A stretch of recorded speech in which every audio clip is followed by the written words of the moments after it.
لالیکی دین تماشاوان هجا پارلمانتری دم پارتیه گی آمده سرحد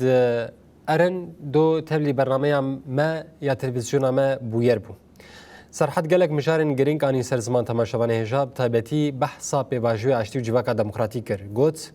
ادی دمک نزده حکومت یعنی دستلات بریار گرتنه و وره پارلمانتویه. لی سرحد آنی سرزمان تماشاوان هجا گوت ادی بریا گومنسته که بطلانه گرک ادی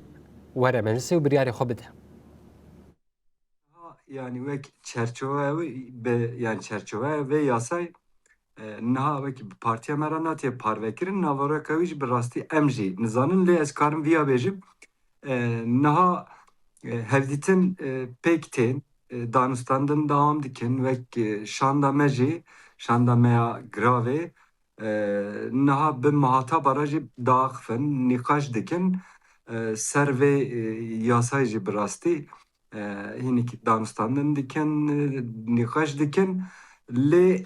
az karım viya bejim bi kurtasi demek nezda az baverim demek nezda evvere meclise navara kaviji eme az baverim demek nezda eme bizanven yani meraji be parvekirin mesele xwedî irade yani ev yasa be parlamento tikijan demê de ji were em ê ji bo xewate ku ev parlamento bişuxule em şuxlawî dema şuxlawî yani dirêj bikin ev yê dest parlamentoyê daye dest wek serokê meclisê daye ya ez bawerim wê dirêj bike wê dirêj bikin xewata parlamentoyê ku ev yasa heta hera komisyona dadê ez bawerim yani bi giranî o piranî nêzîkatiya wan beriya ku meclis yani bikeve bettanê beriya wî ev yasa به مجلس او لوره بریه یعنی گاون دیروکی هاتن آویتن حتی نه یعنی دمک درجه بر پرسیاری سر ملی براستی دستلاتر AKP بو لب آواکی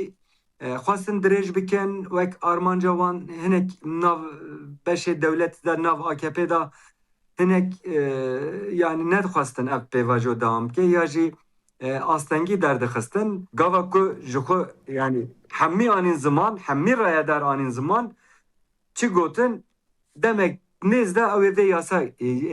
ev ê tê çi watayê demek ev teyît û tespît ew bê hatin çareserkirin ji bo ku ev pêvajo bi rastî devam bike lazim e ku statiya Pirêz Öcalan jî diyar bibe yani heta ku ev